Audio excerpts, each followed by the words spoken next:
எதிரிகளை பின்தொடர்ந்து போ. அமிர்தா அதே வீட்டுல இருந்துகிட்டு யாருக்கும் சந்தேகம் வராத மாதிரி சூழ்நிலையை சமாளிக்கட்டும். எதிரிகளை எதிர்த்து நிக்க தயாராயிரு. அவங்க சந்தோஷமா குடும்பம் நடத்தணும், அதுதான் எங்க எல்லாருடைய ஆசையும். அதை விட்டுட்டு தேவையில்லாம அவங்க விஷயத்துல நீ ஏடா கூடமா ஏதாச்சும் பண்ண, நான் சும்மா இருக்க மாட்டேன். உங்களால முடிஞ்சா என் முயற்சிகள் எல்லாத்தையும் நாசம் பண்ணுங்க. இது நான் உனக்கு விடுற சவால்.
ஐயோ, என்ன ஆச்சு எனக்கு?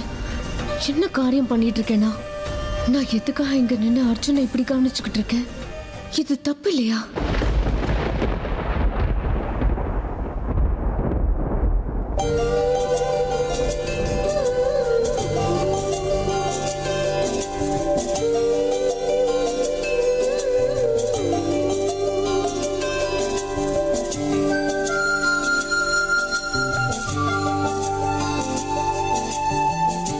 எனக்கே இப்படி ஆகுது.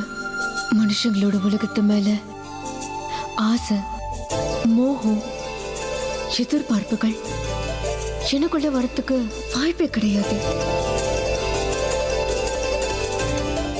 அர்ஜுனை இப்படி பார்க்கும்போது பார்த்துக்கிட்டே இருக்கணும் போல இருக்கே. அவர் மேல இருந்து பார்வையை விளக்கறதுக்கு என்னால முடியவே மாட்டேங்குது. அந்த கண்கள்ல அப்படி என்ன இருக்கு?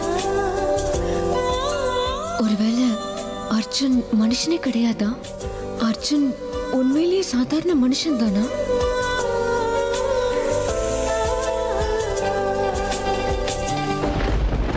இல்ல இவன் பிறப்புக்கு பின்னாடி வேற ஏதோ பெரிய ரகசியம் இருக்குமோன்னு எனக்கே தோணுது.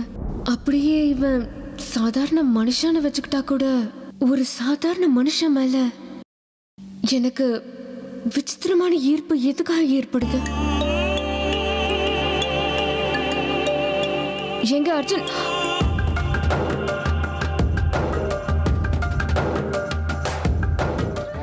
என்னங்க இது? ஏதோ பாம்பை பார்த்த மாதிரி நீங்க பயந்து திரும்பிட்டீங்க. என்னது? துணி போடாம ஏன் இப்படி நிக்கிறீங்க? என்னங்க நீங்க? ஓ, ஷர்ட் போட்டுக்கலான்னு சொல்றீங்களா? நான் ஷர்ட் போடாம நின்னா உங்களுக்கு இவ்வளவு வெக்கம் வருதா? ஏங்க, புருஷன் பொண்டாட்டி ஆனதுக்கு அப்புறம் இதெல்லாம் காமன் தானங்க. புருஷன் பொண்டாட்டினா மட்டும் இது பாருங்க, எனக்கு இதெல்லாம் சுத்தமா பிடிக்காது. ஒரு சில கோடுகளை தாண்டாம இருந்தாதான் நம்ம ரெண்டு பேருக்குமே நல்லது. முதல்ல நீங்க துணி போட்டுக்கோங்க. கோடு போட்டு தலை நிக்கிறது நீங்க, நான் கிடையாதுங்க. அதுவும் இல்லாம நான் போட்டுக்க மாட்டேன். உங்க மனசு திடமா இருந்தா நான் ஷர்ட் போட்டுக்கிட்டாலும் போட்டுக்காம இருந்தாலும் உங்களுக்கு எதுவுமே தோணக்கூடாது. நீங்க வெக்கப்பட்ட பக்கம் திரும்பி இருக்குன்னும் போது என்ன இந்த மாதிரி பார்க்கும் போது சரி விடுங்க, கன்ஃபார்ம் ஆயிடுச்சு, விடுங்க. அப்படிலாம் ஒண்ணும் இல்ல. என் மனசு அந்த அளவுக்கு ஒன்றும் பலவீனம் கிடையாது.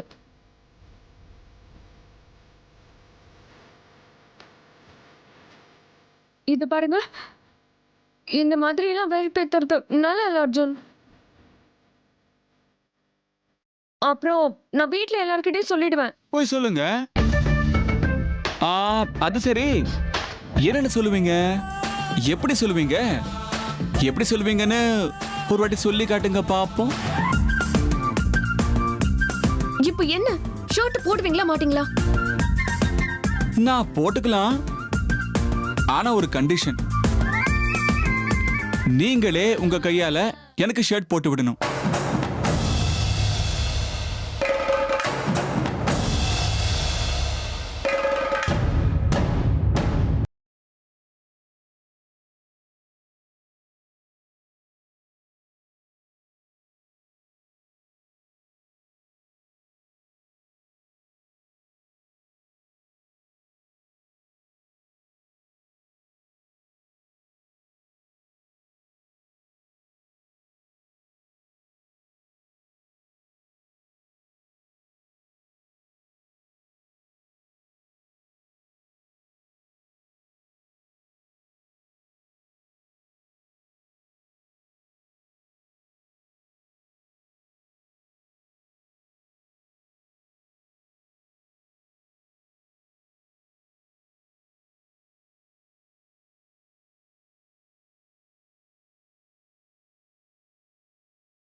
இன்னைக்கு என்னவோ ரொம்ப சந்தோஷமா இருந்தாங்க.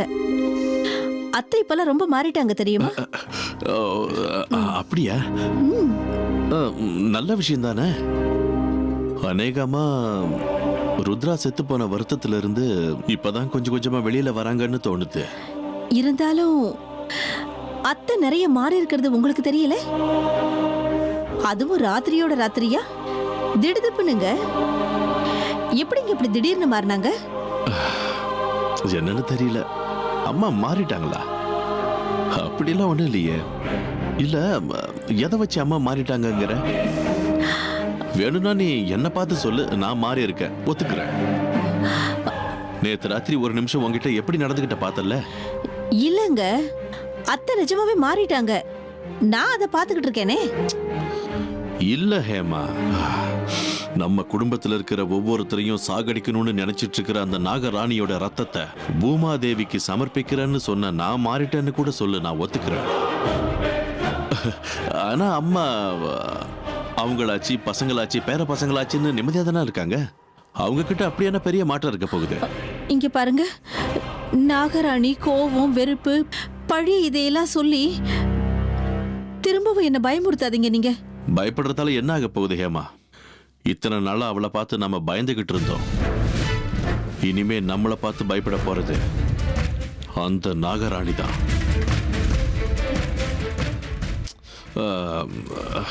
சரி, அந்த விஷயத்தை விடு. அம்மா இப்ப சிரிச்சுக்கிட்டு சந்தோஷமா தான் இருக்காங்கன்னு சொன்னல, நீயும் அதே மாதிரி இருக்க ட்ரை பண்ணு. எனக்கு தெரியும் ஹேமா, அம்மா எப்பவும் சிடுசிடுன்னு கோவப்பட்டுக்கிட்டே இருப்பாங்க. அவங்களுக்குள்ள அப்படி என்ன கோவம்னு தெரியல. ஆனா இப்ப மாறிட்டாங்கல்ல, சந்தோஷமாவும் இருக்காங்க. அவங்க இப்போ தெளிவா தான் இருக்காங்கன்னு எனக்கு தோணுது. அம்மாக்குள்ள ஒரு பரிசுத்தமான தாய்ப்பாசம் மட்டும்தான் தெரியுது. அவங்க இனிமே இப்படிதான் இருப்பாங்க ஹேமா. இனிமே அம்மாக்குள்ள எந்த விதமான ரகசியங்களும் இருக்காது. அவங்க நடவடிக்கையும் புரியாத மாதிரி இருக்காது. அம்மா இதுக்கப்புறம் வெறும் அம்மாவை மட்டும்தான் இருப்பாங்க. ஏங்க என்னங்க ஆச்சு உங்களுக்கு? ஏன் இப்படி விடுகதை போட்ட மாதிரி புதுரா பேசுறீங்க? கொஞ்சம் எனக்கும் புரியுற மாதிரி தெளிவா என்னன்னு சொல்லுங்க. பரவாயில்ல விடுகேமா. அதான் சொன்னல, இனிமே நீயும் சிரிச்சுக்கிட்டு நிம்மதியா இருக்கணும். நான் இருக்க, நீ கவலையப்படாத. புரியுதா? சரி சரி, எனக்காக டிஃபன் பண்ணி வச்சிருக்கேன்னு சொன்னல, வா, எனக்கு பசிக்குது, சாப்பிடலாம்.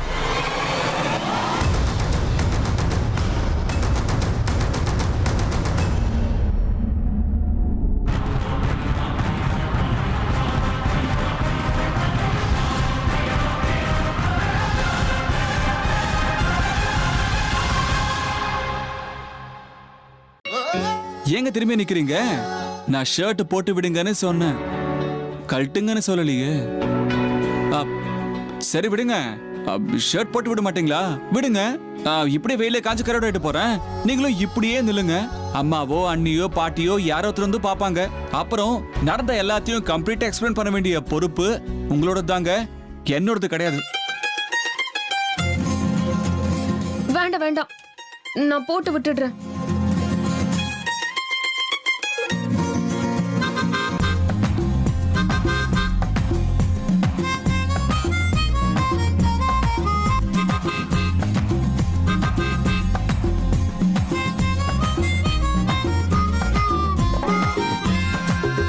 நோ நோ நோ நோ, இப்படி எல்லாம் கண்ணை மூடிட்டு கஷ்டப்பட்டு நீங்க போட்டு விட்டா வேண்டவே வேண்டாம். நான் போட்டுக்க மாட்டேங்க. பாருங்க, எனக்கு அதெல்லாம் தெரியாது. ஏன் கண்ணு ஏன் இஷ்டம். இப்ப என்ன ஷர்ட் போட்டுப்பீங்களா மாட்டீங்களா? என்னங்க அமிர்தா இது? நீங்க கண்ணை திறந்து என்ன பார்த்தா என் உருவத்தை பார்த்து தோத்துருவீங்கிற பயமா உங்களுக்கு? இல்ல கண்ணை திறந்து பார்க்க முடியாத அளவுக்கு கேவலமா இருக்கேன் நானு? சொல்லுங்க, இந்த ரெண்டுத்துல எந்த காரணம் கரெக்ட்? ரெண்டுமே கிடையாது. அப்ப போட்டு விடுங்க.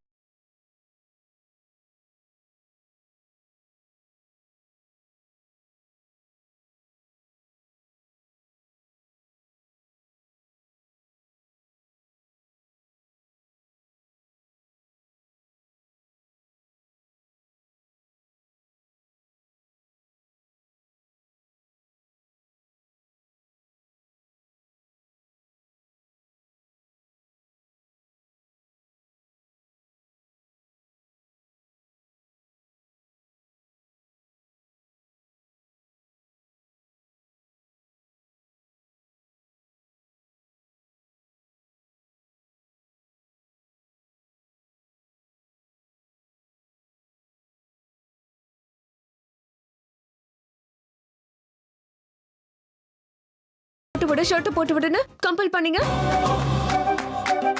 இது அநியாயம், விடுங்களேன். Everything is fair in love and war அப்படின்னு சொல்லுவாங்க.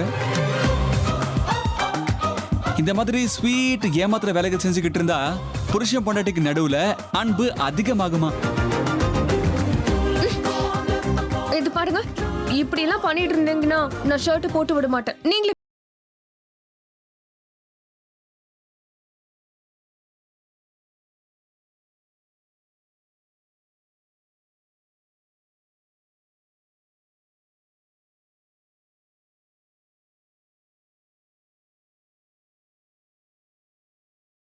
தான் இதுக்கு நான் ஷர்ட் போட்டுப்பேன். இல்லைன்னா நான் நாலு புறம் இப்படியே இருந்துடுறேன்.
இப்பவே இந்த மாதிரி ஒரு ஓப்பனிங் கிடைச்சிருக்குன்னா இன்னும் வீட்ல 3 நாளைக்கு பண்டிகை களை கட்ட போகுது.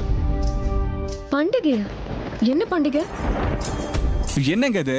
விடிய விடிய ராமாயணம் கேட்டுட்டு கடைசியில ராமனுக்கும் சீதைக்கும் என்ன உறவுன்னு கேட்ட மாதிரியே இருக்கு. பாட்டி சொன்ன பூஜையை பத்தி மறந்துட்டீங்களா? நம்ம 2 பேருக்கும் மறுபடியும் கல்யாணம் ஆக போதுங்க. அதைத்தான் சொன்னேன்.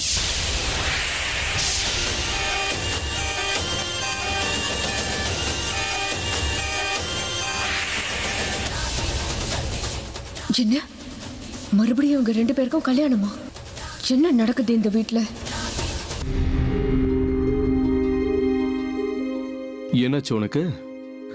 என்கிட்ட ஏதோ பேசணும்னு தயங்கி தயங்கி நிக்கிற போல இருக்கு. ஆமாங்க, உங்ககிட்ட ஒரு விஷயத்தை பத்தி நான் பேசணும். சொல்லு. இதோ பாருங்க, எனக்கு இதெல்லாம் சுத்தமா பிடிக்கல. எது பிடிக்கல? வேற என்ன, நீங்க இந்த மாதிரி மாறி இருக்கிறது. எந்த விஷயத்தை பத்தி நீ இப்ப பேசுற சித்ரா? இன்னுமா புரியல? நீங்க நாகமணி விஷயத்துல இவ்வளவு மாறி இருக்கிறது எனக்கு சுத்தமா பிடிக்கல. சொல்றது கேளுங்க, இதெல்லாம் நமக்கு வேண்டாம். இந்த பழி, வெறுப்பு, நீங்க பேசுற விதம், நடந்துக்கிற விதம் எதுவுமே எனக்கு கொஞ்சம் கூட பிடிக்கல. இது எல்லாத்தையும் இப்படியே விட்டுருங்க. நீங்க முன்ன மாதிரியே இருங்க. இங்க பாரு சித்ரா,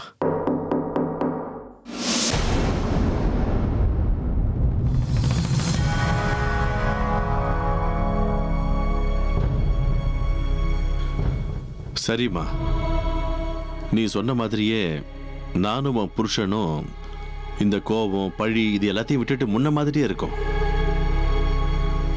சரியா? ஆனா நாங்க இப்படி மாறிட்டா வீட்டோட நிர்வாகமே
இதோ பாருமா சித்ரா, அதுக்காக நீ ஒன்றும் வேற கிடையாது.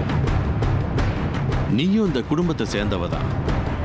கர்ணாவை கல்யாணம் பண்ணிக்கிட்டு அவனோட சுக துக்கங்கள்ல பங்கெடுத்துக்கிறவ தான். அவன் என்ன செஞ்சாலும் அவனுக்கு துணையான இருக்கணுங்கிறது தான் என்னோட ஆசை. நான் ரெக்வஸ்ட் பண்ணி கேட்கறேன்னு கூட நினைச்சுக்கோ. இல்ல என்னோட ஆர்டரா கூட நினைச்சுக்கோ. இனிமே இந்த விஷயத்தை பொறுத்த வரைக்கும் இவனை நீ டிஸ்டர்ப் பண்ணக்கூடாது.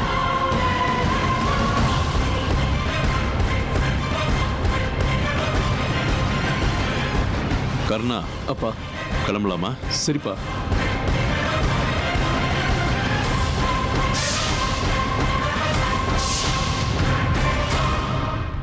என்னங்க அமிர்தா, அது கல்யாணம் சொன்ன உடனே நீங்க இப்படி நிக்கிறீங்க? பொதுவா எல்லா பொண்ணுங்களுக்கும் கல்யாணம்னு சொன்ன உடனே முகம் அப்படியே பிரகாசமாயிடும். ஆனா நீங்க இப்படி சில மாதிரி நிக்கிறீங்க. ஏங்க? தலையில எண்ணெய் தேய்ச்சிக்கிறதுக்கு, உடம்பெல்லாம் நலுங்கு வச்சுக்கிறதுக்கு, கையில வளையல் போட்டுக்கிறதுக்கு, மண்மேடையில் உட்கார்றதுக்கு, தாலி கட்டிக்கிறதுக்கு, காலில் மெட்டி போடுறதுக்கு, அம்மை மெதிச்சு அருந்ததியை பார்க்கறதுக்கு, முதலிரவு சம்பிரதாயம் இது எதுவுமே உங்களுக்கு பிடிக்கலையா? நீங்க எதுவும் பேசாம இப்படி மௌனமா இருக்கிறது பார்த்தா உங்க தரப்புல இருந்து சம்மதம், அனுமதி ரெண்டுமே கிடைச்ச மாதிரி நினைச்சுக்கலாமாங்க? இல்ல இல்ல, அப்படியெல்லாம் எதுவும் கிடையாது. ஓஹோ, அப்படின்னா உண்மையிலே உங்களுக்கு இது மேலாம் ஆசையா இல்லையா? இது எதுவுமே உங்களுக்கு வேண்டாமா? இல்ல, வேண்டாம்.